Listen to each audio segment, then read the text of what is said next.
texto áureo bíblico, um verdadeiro texto áureo.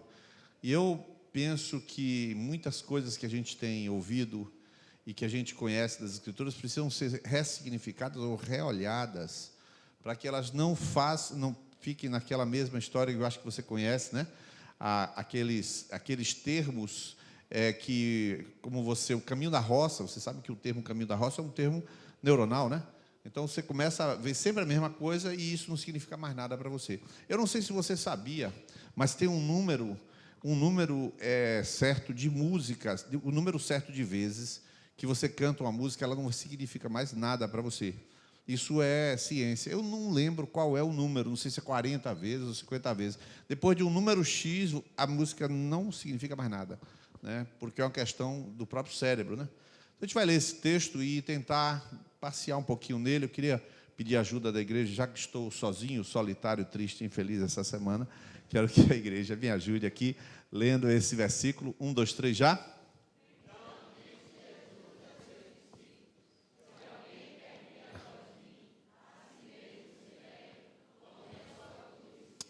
Vamos fechar os nossos olhos. Pai bendito, nós estamos aqui diante da cruz, diante da principal mensagem do universo. Senhor, muitas mensagens boas, mas esta é a única que transforma. E eu peço ao Senhor que esta noite o Senhor nos conceda entendimento espiritual, capacidade, graça para entender que vem do Senhor, entender as coisas do teu jeito, Pai. Eu peço que seja assim para a tua glória e desse modo o Senhor detenha qualquer força das trevas contrária, meu Deus, tanto na inquietação dos teus filhos aqui, quanto em alguma coisa de saúde, quanto em alguma criança. Envia os teus anjos, Senhor, para agir em favor daqueles que vão herdar a salvação esta noite, em nome de Jesus, amém, glória a Deus. Meus irmãos, é impressionante como as pessoas têm uma grande ilusão sobre si próprias, e eu vou começar deste jeito. Uma ilusão sobre si próprias, uma ilusão com seus recursos, uma ilusão concernente a quem são, e esta é uma das principais ilusões do nosso mundo, né? Hoje eu estava falando pela manhã ali nos universitários, é um treinamento para que eles possam ir na universidade sem nenhum tipo de dificuldade, e a gente conversando, a gente estava falando um pouquinho sobre o século XIX, como o século XIX causou simplesmente todas as mudanças que você hoje bebe dessas mudanças. A gente estava falando da mudança de mentalidade essencial em Kant, depois em Hegel e, por fim, em Marx. Esses três homens, os que mais influenciaram a mudança da história, da humanidade. E nessa esteira de Hegel, Marx faz uma afirmação muito, muito maluca, mas é a afirmação dele, o direito dele. Ele disse que as revoluções são que movem o mundo. Ele olhou para trás, embora isso seria até um papel de um historiador, mas ele olhou para trás como um filósofo e fez uma afirmação de historiador. As revoluções moveram o mundo, né? Esquecendo de confirmar isso com os dados da história. É uma sandice isso, porque a história não é isso. A história são conquistas, é necessidades, são riquezas, é ouro, é tanta coisa. Mas ele fez essa afirmação, e o que importa, meu querido, não é se a história, se o que ele falou está certo ou errado, é se a versão que ele contou foi acolhida, se ficou, se não ficou. O que importa é que a ideia pegou. Então, as pessoas têm esses princípios de eu vou transformar o mundo. Por exemplo, essa ideia, eu vou transformar o mundo, é a ideia de Marx. A ideia de Marx. Só que você começa e vai até o fim, e você não transforma quase nada.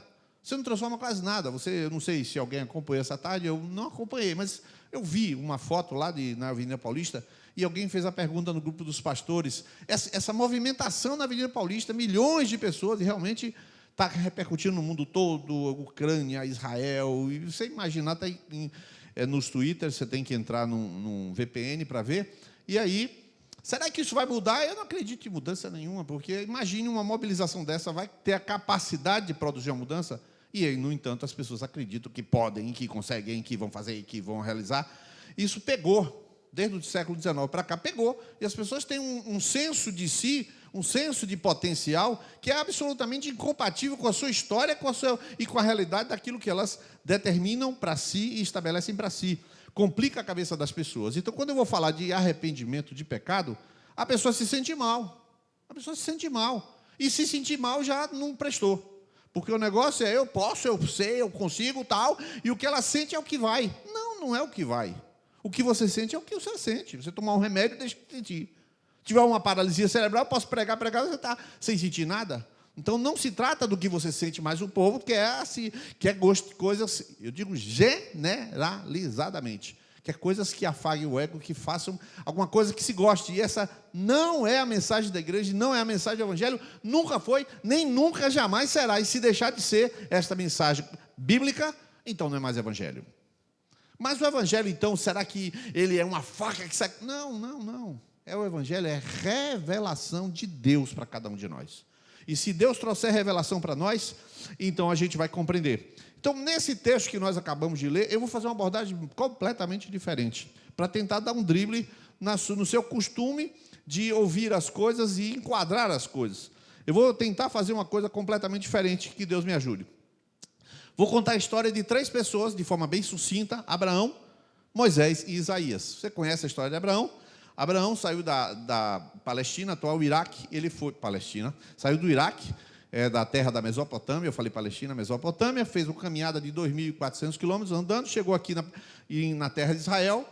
Em Gênesis 16, ele sai em 12, 13 vai para o Egito, 14, 15, quando chega em 16, Gênesis 16, a mulher tem uma brilhante ideia e fala assim: já que a gente não tem filho, e Deus prometeu um filho, eu queria lhe dar a minha serva, Agar, e você engravida ela e está tudo certo.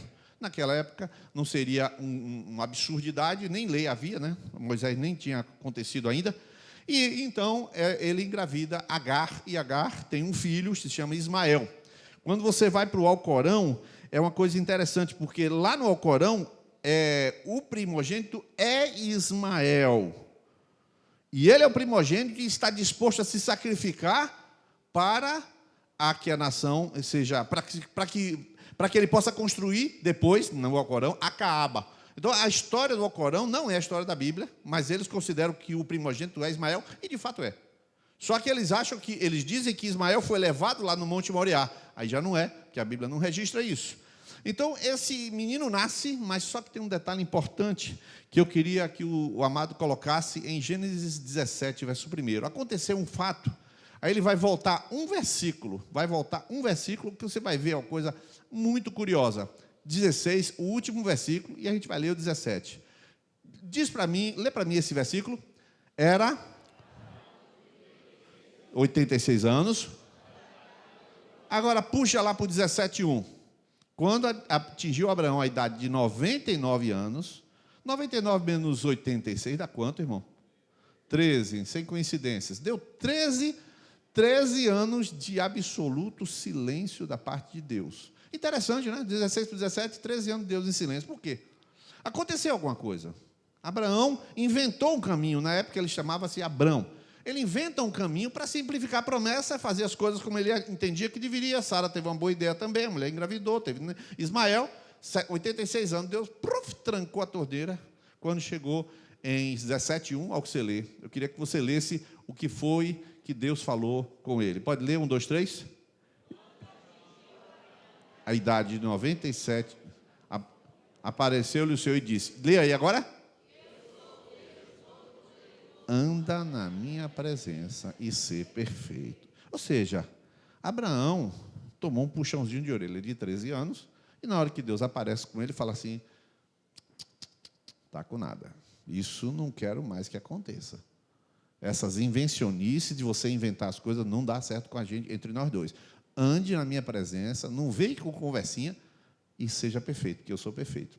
As coisas com Abraão, é claro, Abraão estava numa outra terra, sem filho, com uma promessa, mas sem o filho, e ele deu aquela invenção. Então, simplesmente, aqui começa a você ver que Abraão, puxãozinho de orelha. Mas Moisés é uma coisa mais forte ainda. Moisés é o homem seguramente o homem mais, vou chamar de fantástico, mas é o homem mais notável de toda a história humana. Alguns já disseram que Moisés foi o inventor do alfabeto. Isso é um dado arqueológico sobre isso, não vem muito ao caso. Mas observa Deuteronômio 34:10, quem é este homem, a estatura deste homem. Moisés, ele fez muita coisa, fez grandes prodígios, Deus falou algumas coisas sobre ele fortes, eu vou ler para você, Mas em Deuteronômio 34:10, Moisés acabou de subir no Monte Nebo, viu a terra e morreu. Quando ele morre, o que acontece? Aí Deus escreve quem é esse homem. Nunca se levantou em Israel profeta algum como Moisés, com quem o Senhor houvesse tratado face a face. Meus irmãos, o homem é tão prestigiado que quando a sua irmã Miriam fez um comentário correto, porque ele de fato casou com uma mulher cuxita. O que é cuxita? Uma mulher da linhagem de Cuxi. O que é uma mulher da África? Líbia. Ele casou com a mulher da Líbia. E ele poderia ter casado com a mulher de Israel, né? Mas casou com a mulher da Líbia. Então ele casa com aquela mulher e Miriam fala assim: por que se ele casou com a mulher cuxita, por que ele casou com a pessoa que não era da... E começou a falar. Então, em Números 12:6, Deus aparece. Moisés não tinha nada a ver com a história. Moisés não tinha nada a ver com a história. Ele estava na dele, mas Deus aparece e chama Miriam e Arão: vem cá, eu quero conversar com vocês. Na frente de Moisés e diz: ouvi agora as minhas palavras. Se entre vós há profeta, eu, o Senhor, em visão a ele me faço conhecer, eu falo com ele em sonhos. Agora, olha o nível do homem.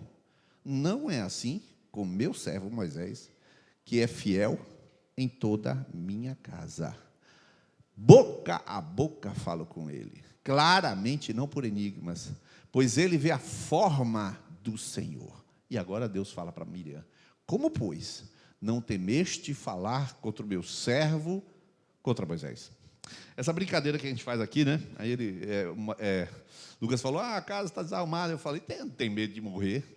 Cai duro no púlpito e depois, né, a gente brinca muito com isso. É claro que nós somos uma igreja muito pacificada, muito bem-humorada, muito tranquila. Essa brincadeira vem daí. Você está doida? Você está doida? Mulher, Miriam, você está maluca? E o interessante é que Deus, no verso seguinte, Deus joga uma lepra sobre Miriam e ela fica leprosa por 30 dias. Depois ela é curada e vai embora. Imagina você, 30 dias disciplinada e todo mundo sabendo: não pode andar não, porque Miriam falou mal de Moisés. Olha a moral desse homem. Pois foi este homem que um dia bateu numa rocha. Foi uma coisa simples. Ele veio de falar com a rocha, estava meio exaltado. Você sabe que o temperamento dela, de vez em quando ele se zangava, matava um, né? Aí ele pegou lá, meteu a vara na rocha. E em Deuteronômio 3, verso 26, você vai ler comigo como foi que Deus tratou isso. Senhor, deixa eu entrar. Senhor, deixa eu entrar. Porém, o Senhor indignou-se muito contra mim, por vossa causa, e não me ouviu. Antes me disse: basta, não fale mais nisso. Uma moral dessa, e Deus dá uma bronca dessa? Por que ele não... Poxa, dialoga com... Pai Deus, meu currículo. Deveria ser assim? Não. Poderia ser assim? Também não. Porque não funciona assim. Não funciona assim. Isaías, a Bíblia diz sobre Isaías, o profeta, que é o evangelista do Antigo Testamento. Isaías é o profeta do maior livro, né, 66 capítulos, mas é o profeta que mais fala de Jesus. O profeta que fala de Jesus em todas as suas dimensões. O profeta fala sobre Jesus como vindo de uma virgem. O profeta fala de Jesus como o enviado de Deus. O profeta fala de Jesus como aquele servo sofredor. O profeta descreve que a barba de Jesus foi arrancada. Não tem nenhum lugar da Bíblia, tem Isaías 52.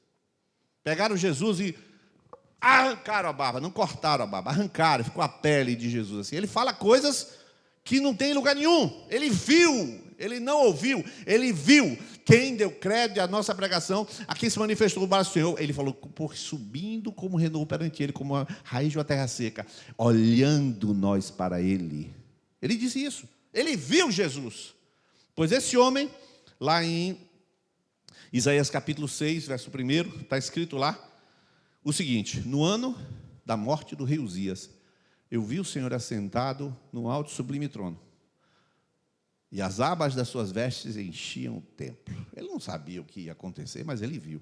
Serafins estavam por cima dele, cada um tinha 6 asas.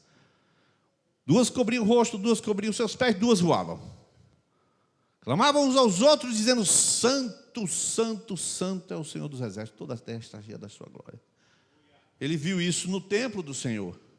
Ele já era profeta, já tinha escrito 5 capítulos.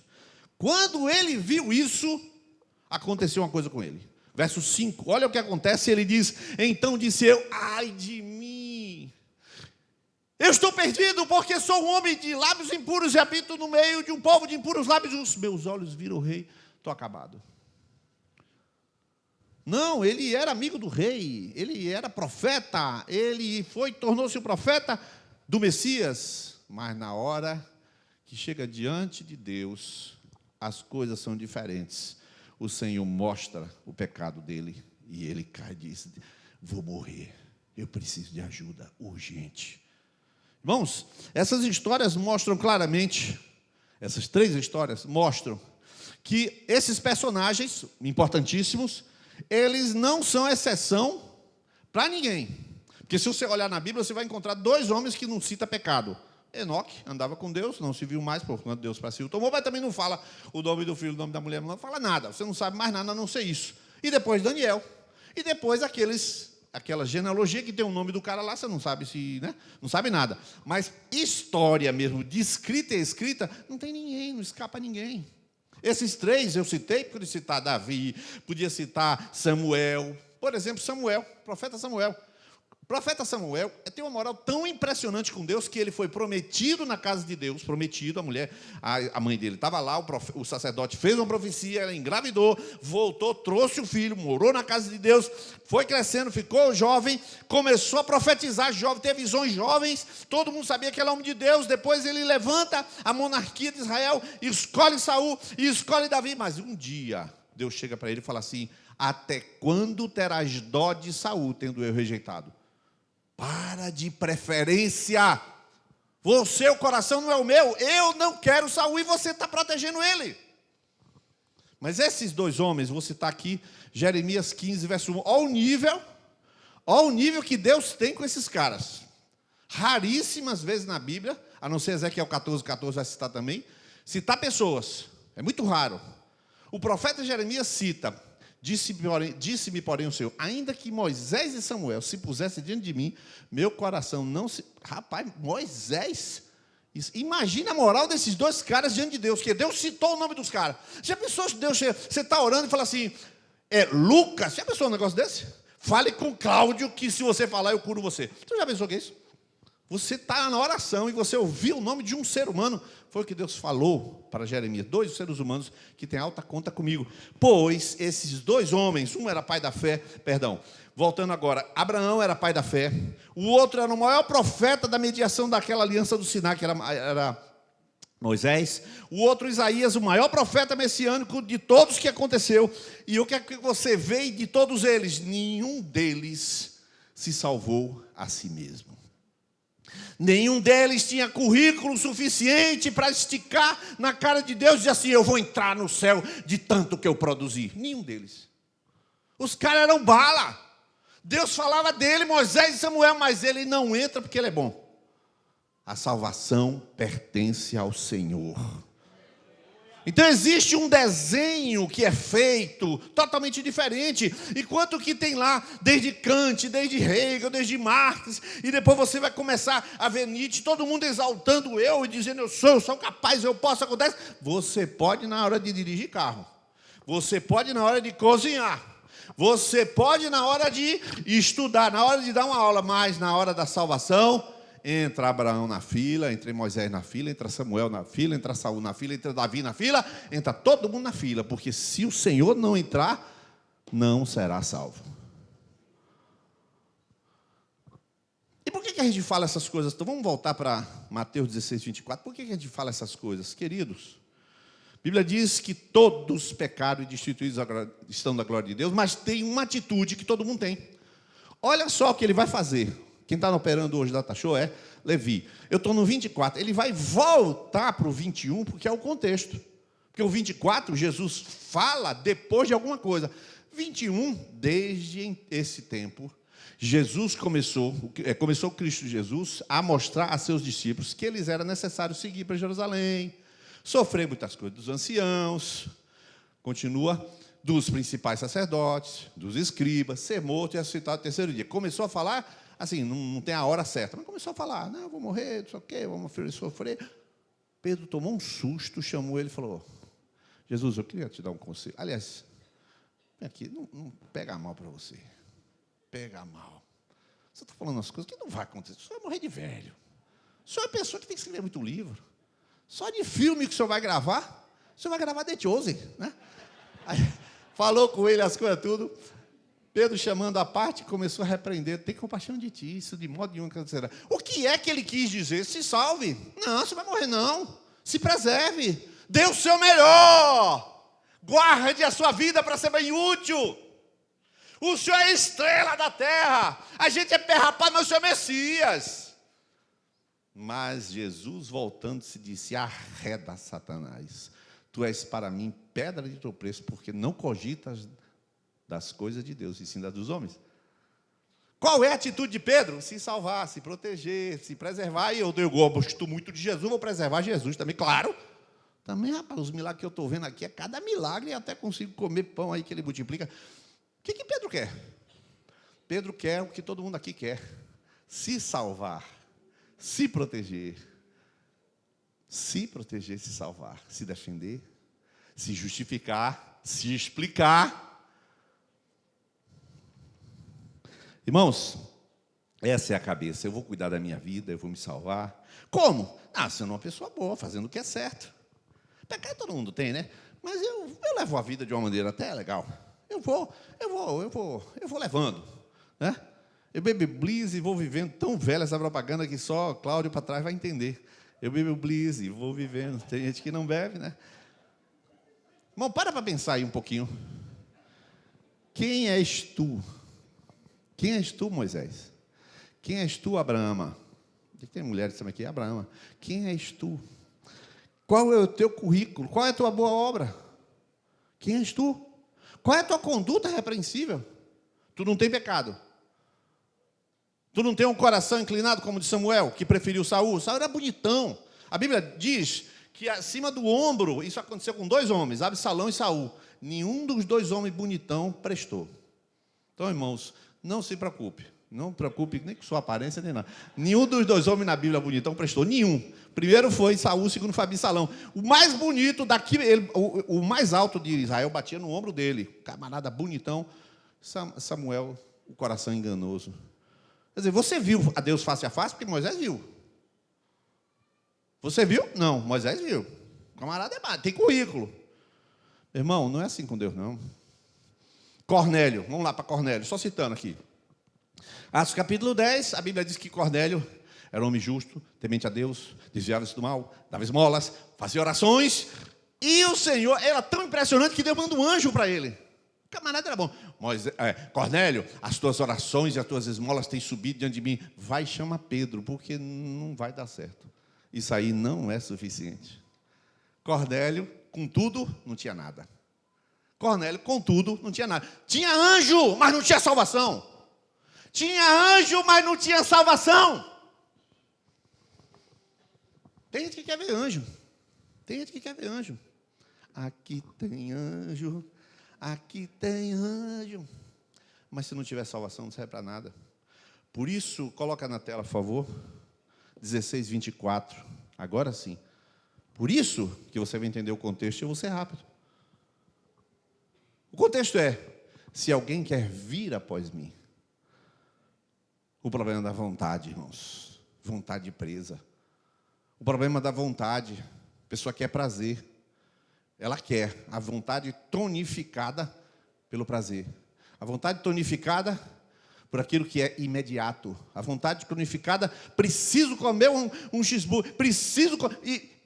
Ela não precisa, mas ela precisa. Ela transforma desejo em necessidade e sai atrás daquilo como se necessidade fosse, não é o desejo. Confundiu tudo. Presa pela vontade, realizando desejo em cima de desejo, desejo em cima de desejo, tem um texto difícil. 2 Timóteo 2, 25. Esse texto diz, disciplinando com mansidão os que se opõem. Olha o estado dessas pessoas, na expectativa de que Deus lhes conceda não só arrependimento para conhecerem plenamente a verdade, vírgula, mas também um retorno à sensatez.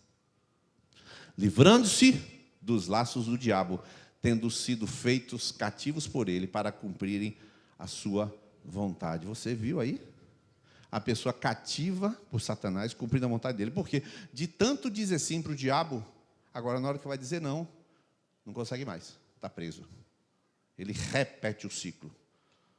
Dias atrás, eu falei com uma pessoa aqui, eu vou falar aqui no microfone, é meio estranho falar isso, mas eu vou falar. Eu falei com uma pessoa, tinha um viciado em drogas, uma pessoa, e estava cometendo um determinado delito repetitivo. Aí alguém me pediu um conselho, eu ouvi todas as pessoas, as partes todinhas, e aí ele repetindo. Eu falei, tem um livro que trata disso aí, chamado A Fome da Alma, de James Houston. Ele fala que só existem 2 tipos de vício, vício de substância e vício de comportamento. E uma pessoa com vício de substância já alterou o seu metabolismo cerebral. Essa pessoa só serve morta. Mas morta é morta. Se Deus matá-la e ressuscitá-la, beleza. Onde? No centro de recuperação, ela pode se recuperar. Ali há um choque de metabolismo, ela fica um tempo passando aquela crise de abstinência, gritando. Eu já fui em alojamento de viciado em droga, meu irmão. Do lado de fora, você vai chegando, você já vê os gritos, ele gritando. Você sabe que naquele centro de recuperação que a pessoa se interna realmente pagando mais de 4.500 por mês, paga lá para se livrar, amarra a pessoa e gritando e tomando remédio. Não é brincadeira. Porque o metabolismo foi alterado, porque ela foi dizendo sim todo o tempo, sim.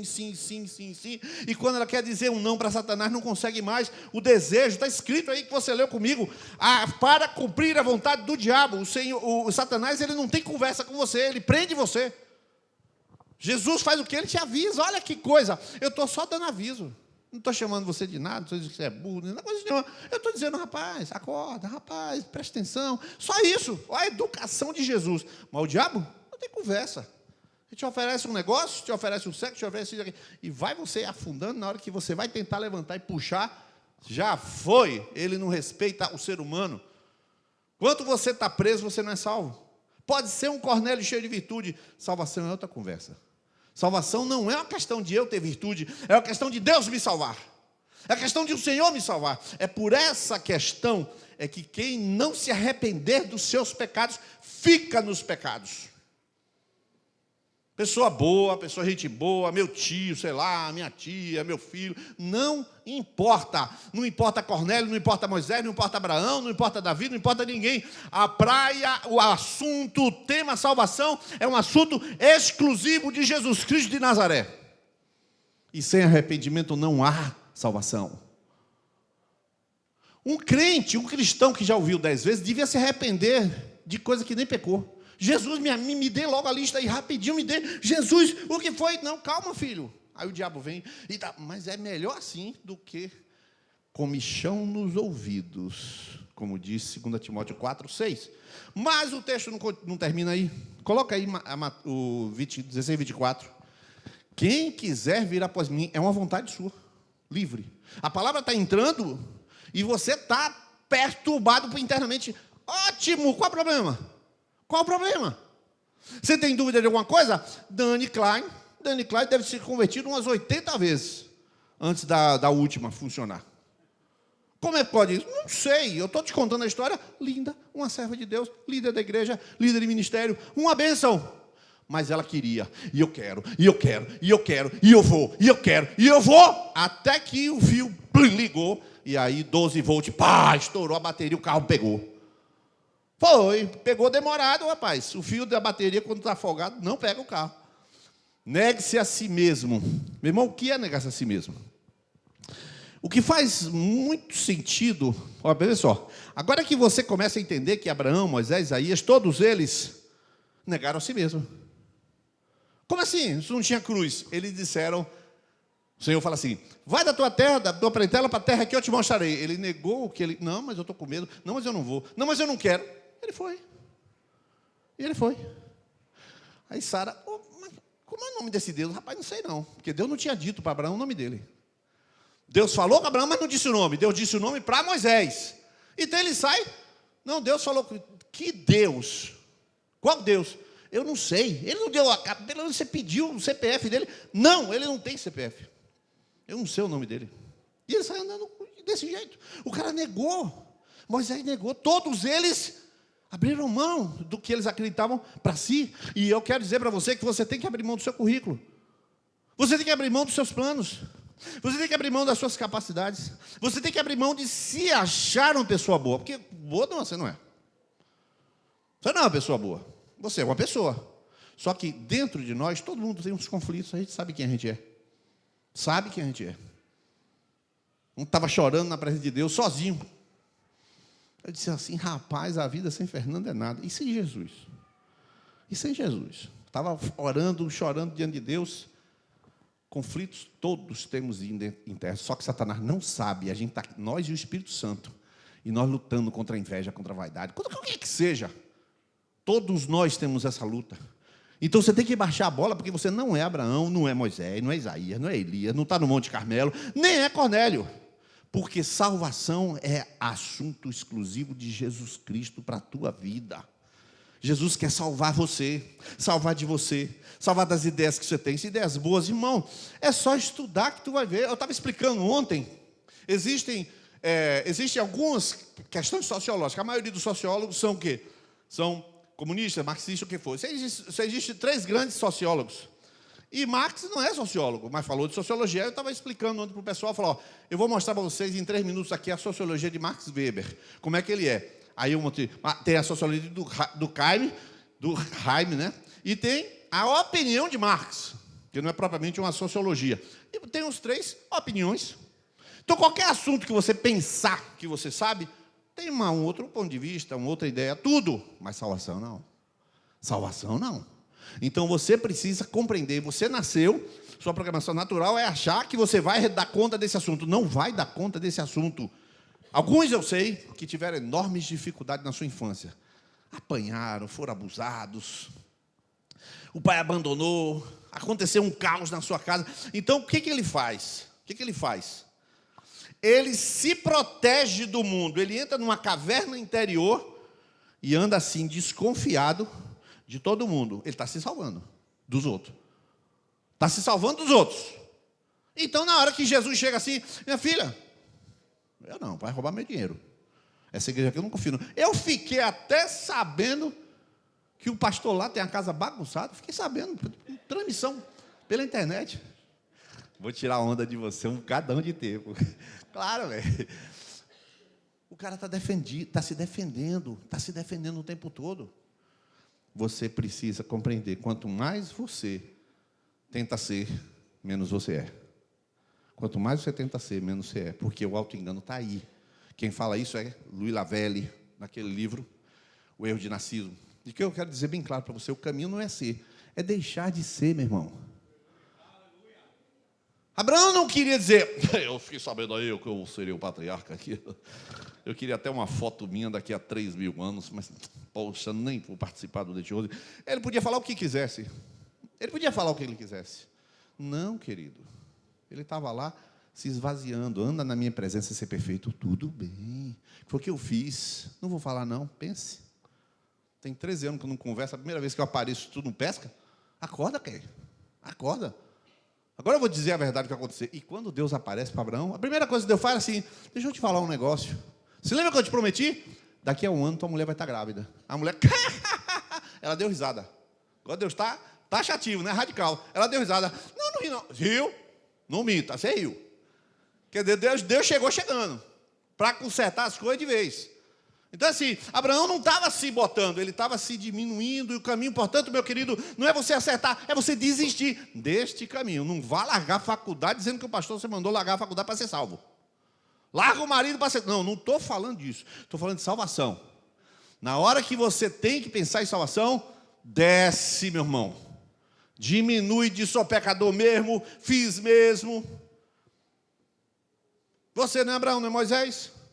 Quem é alguma coisa, irmão? Eu? Sou nada, sou um pobre solitário a semana inteira. Mas agora, a última parte, as 2 últimas partes, para terminar. Quem quiser vir após mim, negue-se a si mesmo, tome a sua cruz. Ah, essa parte eu amo. Meu Deus, que Deus me dê graça para falar disso.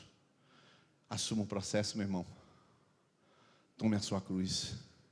Venha um pezinho para as suas costas, para tu andar. assuma o processo.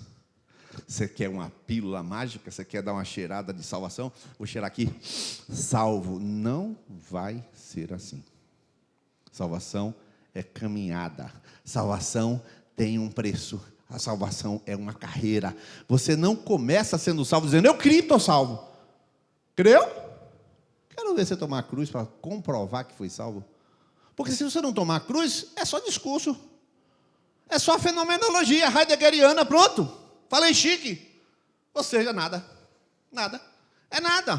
Tomar a cruz hoje é desistir dos seus recursos e assumir os recursos de Deus. Desistir, tem que desistir, irmão. Continue fazendo o teu mestrado. Continue trabalhando, fazendo tua quimioterapia. Continue fazendo o teu negócio de emagrecer. Faça o que você entende que deve. Pai, cai, salvação, desista. Salvação é arrependimento e desistência. O que te salva não é o teu caminho, é o caminho de Deus. Por isso, toma a cruz. Quando Jesus foi carregar a cruz não era dele, era minha. Ele não tinha pecado para carregar. Eu era o culpado daquela cruz. Jesus tomou a cruz. O povo de Israel gritando. Ele cai. A Bíblia não diz que ele cai, mas tem uma interpretação que é logicamente que ele cai. Aí o pessoal vai falar com ele, ele vai estar chorando por ele. Não chore por mim, não. Está tudo bem comigo, chore por vocês, seus filhos. Porque se estão fazendo comigo isso, o que é que vão fazer com vocês na hora que chegar o juízo? E o juízo chegou, meu irmão. O povo de Israel estava lá, sitiado. O general Tito não tinha soldados romanos. O que ele fez? Contratou todos os bárbaros da vizinhança. Filisteus, edomitas, moabitas, amonitas. Os caras, opa, agora é a hora. Pegaram a espada e entraram em Jerusalém. E acabaram com as grávidas, acabaram com as crianças, acabaram com os velhos. Não ficou ninguém. E o Flávio José que conta essa história, ele saiu por um buraco do muro. Quando chegou na porta, diante do imperador Tito, o que ele fez? Ele se jogou aos pés do imperador Tito e fez uma profecia. Você será o César, para não morrer. Aí o cara falou, gostei de você, fique de pé, pode vir comigo. Você acredita que era profecia mesmo e o cara virou César? Deus salvou o Flávio José. Por que Deus salvou o Flávio José? Para ele escrever isso para a gente, eu poder contar para você. Imagine como é a história. Então, se Jesus assumiu a cruz, enfrentou lá e nem disse, coitado de mim, por que é que você tem vergonha de assumir os seus pecados? E dizer, Senhor, tenha misericórdia de mim. Eu quero dizer bem claro, você não vai contar seus pecados para mim. Então agora eu vou ser salvo. Não, calma, não é assim não. Essa é a esperteza. Eu estou falando que você não vai contar porque eu não quero ouvir. Se confessarmos os nossos pecados, Ele é fiel e justo. É a Ele. Eu vou chamar você aqui à frente, você vai vir. Quando chegar aqui à frente, dobre o seu joelho, faça alguma coisa. Fala, Senhor, me perdoa que eu menti para o meu marido. Me perdoa que eu passei o cartão de crédito com ele. Aí começa a falar tudo. Fala tudo para Jesus. Agora, se depois você vai falar com o marido ou não, aí é outra história. Aí você procura orientação. Fala, não fale em nome de Jesus, não fale isso não, senão acaba tudo. Mais um assassinato em Feira de Santana. Não fala agora não, o seu marido não tem estrutura não. Aí eu te dou esse conselho. Fique tranquilo. Cláudio também dá esse conselho. Lucas, pelo visto, vai queimar todo. 2-1. 3-1 para mim.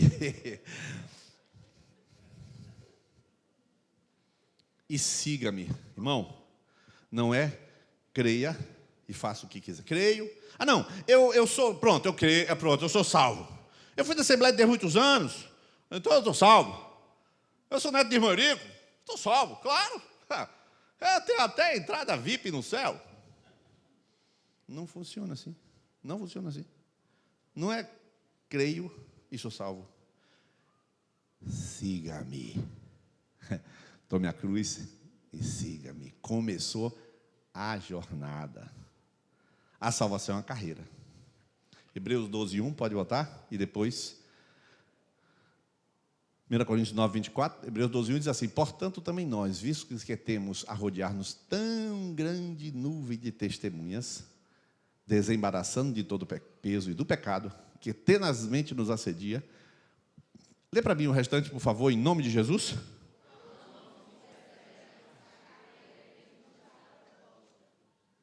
Quem não terminar não é salvo. Mas eu tenho fé. Veremos na chegada. Eu Estou preocupado com a minha chegada? Estou preocupado com a minha chegada, a carreira é minha. Não é da videira, a videira vai salvar, eu não salvo ninguém. A videira mostra o caminho e cada um se vira. E um ajuda o outro. 1 Coríntios 9, 24. Olha o que diz: não sabeis vós que todos os que correm no estádio, todos na verdade correm, mas um só leva o prêmio? Pode ler o resto para mim, por favor, 1, 2, 3. Está vendo aí? É carreira, meu irmão. É carreira. Mas eu vou dizer uma última coisa e colocar um vídeo. Ele não vai colocar ainda não, está no ponto. A pior coisa que existe no cristianismo é aquela multidão de gente, feita a São Silvestre, que larga, mas não vai chegar. Pode soltar o vídeo, sem som. A pior coisa do cristianismo é isso aí que você está vendo. O vídeo tem 2 minutos, mas eu repito, a pior coisa do cristianismo é essa montanha de gente que larga, mas quando tu vai ver de perto, é palhaço. Está com a máscara, está com vestido de pinto, de não sei o quê, vestido de galinha, de peru, está tudo correndo assim. Aí, ó, todo mundo correndo. Rapaz, que coisa. Sabe quantas pessoas estavam nessa corrida aí? 32 mil pessoas. Aí larga 32 mil, chega 1.500. Cadê a restante? Chega 2 mil. Cadê as 30 mil? Eu estou aqui. Eu quero é Deus. Não importa o que vão pensar de mim com essa roupa ridícula. Aí você senta e vive brincando de evangelho. Aí, ó, todo mundo. Eu estou aqui, eu sou crente. Sai correndo. Olha para isso. Papai Noel vai correr. Tu acha que esse camarada vai chegar? Não, está se divertindo no mundo cristão. Isso não é evangelho. Isso estraga, porque o camarada que está aqui do lado, ele olha e vê Papai Noel ali e fala: então tá tudo certo, é corrida, bora lá. Eu chego, quando chegar no meio, a gente não vem aqui para terminar, né? O importante é participar. E o inferno aberto, porque não se brinca com salvação. A Bíblia diz: o salário do pecado é a morte, mas o dom gratuito de Deus é a vida eterna em Cristo Jesus, nosso Senhor. Está escrito isso, porque todos os pecados separados estão da glória de Deus. É assim que funciona. Não adianta você sair correr, mas para não alcançar, você precisa correr para alcançar, e só tem um jeito. Se você quiser, você é livre. Eu chamo você em nome de Jesus. Abandone qualquer tipo de vida meia boca. Continue no seu mestrado, continue no seu casamento, continue no seu emprego, eu te ajudo, eu te dou planilha, eu te mando material. Ontem faleceu a mãe, faleceu o pai de Virgínia, de Lívia, e ele faleceu, teve um sepultamento, nós fomos lá, quando terminou, eu falei: eu vou te mandar uns áudios de Fábio Damasceno para você ser ministrada, porque você precisa ser ministrada no luto. Onde eu estiver, eu vou dar alguma coisa. Aí eu dou uma planilha e não sei o quê, e a pessoa recebe áudio de luto, aí chora. A igreja tem que fazer isso, a igreja tem que pregar, a igreja tem que espalhar, a igreja tem que ajudar, a igreja tem que estender a mão. Levamos para lá um fardo de 30 quilos de feijão, um fardo de 40 quilos de arroz, levamos cesta básica, fomos lá no centro de recuperação, pum, quando deu as costas, a carreira do outro. A carreira é deles, porque eu fiz a minha carreira. Você entende? Essa noite é noite de arrependimento. É noite de salvação. Jesus está na área para salvar as vidas. É preciso que você chegue aqui e diga sozinho, do seu jeito, no seu estilo, na sua maneira: Senhor Jesus, eu desisto igual a Moisés, desisto. Eu desisto igual a Abraão, eu desisto. Eu desisto igual a Isaías. Ai de mim que vou perecendo, tem misericórdia de mim, Senhor. Tu conheces tudo que eu tenho vivido. Vamos ficar de pé nesse momento. E eu quero chamar você aqui essa noite. Jesus é tão amigo que conversa contigo. Não deu bronca, não dei bronca em ninguém. A gente vai conversando, vai falando, mostra a São Silvestre. Você fica claro, as coisas estão claras. Deus está chamando você para algo novo, uma vida completamente nova. Uma vida com Jesus, tomando a cruz, negando a si mesmo, desistindo dos seus planos, seguindo a Ele. E na hora da chegada, você está na frente de todo mundo. Você está em primeiro lugar. Aleluia. Agora é hora da gente ser ministrado na música. E você vai sair do seu lugar e você vai vir. Você vai vir. Você vai vir. Você vai vir andando aqui para o Senhor Jesus. Simplesmente você vai fazer alguma coisa com ele. Eu já fiz isso N vezes. O que você vai fazer? Senhor, eu quero, se alguém quiser, eu quero. Se alguém quiser salvação, se alguém quiser, eu quero. Negue-se a si mesmo, desisto dos meus planos, Senhor. Eu tenho um plano, eu não quero mais plano, eu quero salvação. Eu não quero currículo, eu não quero Hegel, eu não quero título, eu quero salvação dada pelo Senhor que salva. Pode cantar. O Espírito Santo está aqui. Jesus é lindo. Eis-me aqui, escuta o meu clamor. Preciso tanto te contar. Jesus vai fazer tanta coisa aqui hoje, tanta coisa linda. Jesus é maravilhoso. Eu amo. Eu te amo, Jesus. Preciso hoje confessar, sou tão fraco, tão pequeno sou. Aproveita a música e ora ela, vai. Eu não mereço. Chora, fala para Jesus, igual Isaías, faz isso. Mas a tua graça me alcançou.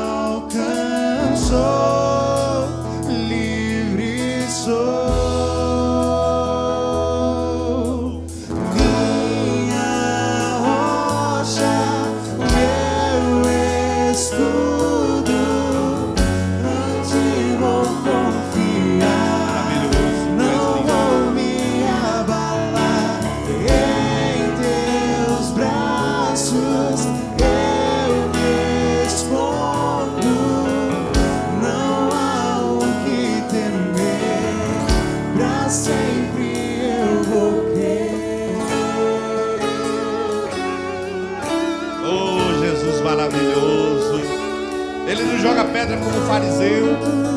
Ele protege você na sua confissão. Ora, fala com Jesus. Você vai sentir o amor de Jesus hoje.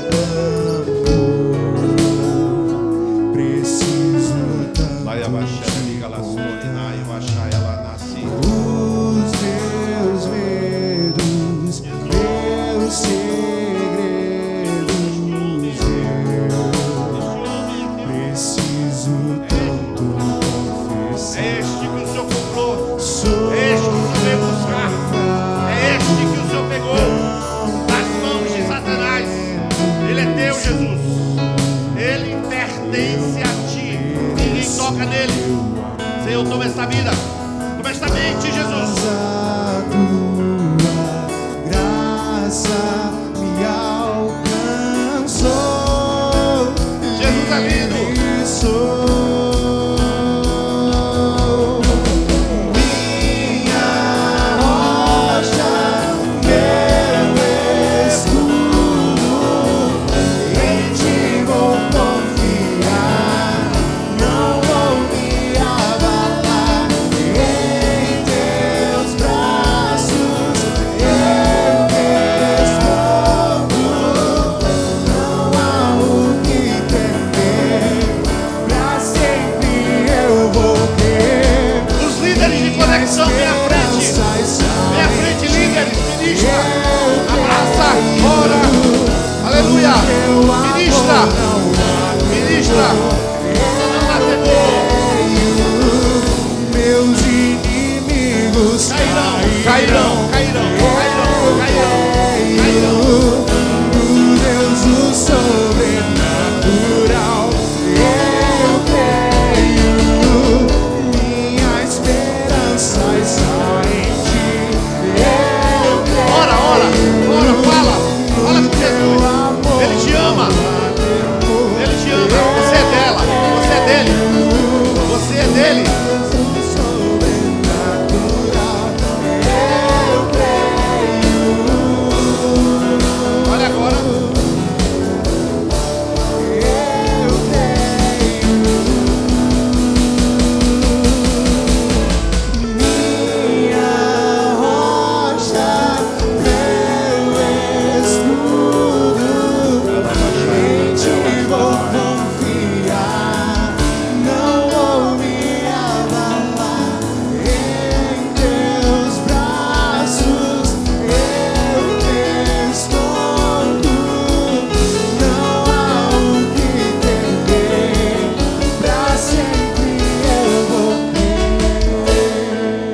Enquanto os instrumentos tocam, eu vou orar por você. Chore, confesse. Eu fui bem claro com você, arrependimento. A área de Jesus é perdoar pecados. A área de Jesus é perdoar pecado. Ele é especialista em restaurar corações. Ele é especialista em restaurar famílias. Ele é especialista em remover a ação das trevas na vida da família, na vida da pessoa. Jesus, há pessoas aqui, Senhor, enfermas de alma. Há pessoas que estão se defendendo. Há pessoas, Senhor, que estão fugindo da direção do Teu Espírito, mas elas vieram à frente. Elas estão aqui à frente. E se elas vieram, o Senhor falou. O Senhor que falou. Se alguém quiser vir após mim, elas vieram. Elas estão agora abrindo mão e eu vou orar com elas. Ora agora comigo, diga assim: Jesus, diga: Jesus, minha vida te pertence. Eu não tenho mais planos. O Senhor é o dono da minha vida. O Senhor guia a minha vida. O Senhor comanda a minha vida. O meu plano agora é o teu plano. O meu plano agora é te seguir. O meu plano agora é abrir mão do meu plano. Em nome de Jesus. Senhor, algumas coisas a mais para o Senhor fazer aqui. Jesus, liberta pessoas aqui. Liberta da culpa, Jesus. Liberta de memórias as quais essas pessoas, algumas pessoas aqui vivem aprisionadas de noite, pensando e não dorme, e consegue dormir com remédio. Jesus, arranca a culpa, arranca a maldição, arranca agora aquilo que tu sabes fazer, que tu podes fazer.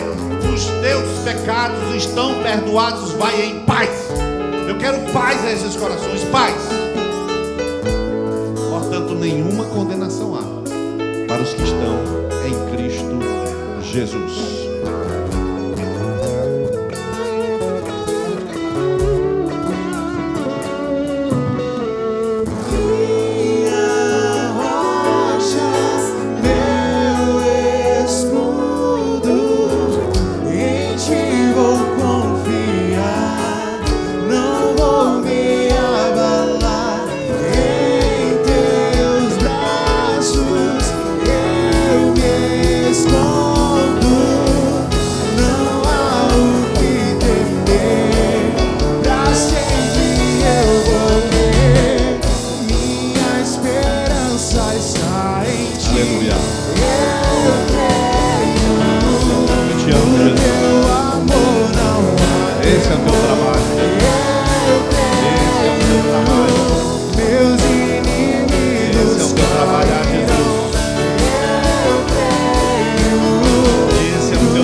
Salva aquele que vem a Ele. Glória a Jesus, aleluia, aleluia, aleluia, aleluia, aleluia, aleluia. Que o Senhor encha a tua vida, que essa semana seja uma semana poderosa. Vai ser como nunca foi, meu irmão. Você agora, o seu plano é seguir o plano de Jesus, é tomar sua cruz e seguir. Tome mesmo. É levinha, a cruz é levinha. Ah, mas tome. Mantenha-se firme. Jesus é contigo. Senhor Deus, os teus filhos que vão voltar para casa agora, eu peço os teus anjos, Senhor. Aquelas casas com espírito de perturbação, o Senhor vai até essas casas, Senhor, e desfaz toda perturbação em nome de Jesus. Todo tipo de contenda, todo tipo de confusão, desfaz isso em nome de Jesus. Tu és poderoso, Pai. Aqueles que estão assistindo, Senhor, lá na internet, lá no YouTube, Senhor, vai até eles agora. O Senhor é poderoso. Faz isso, Pai, em nome de Jesus.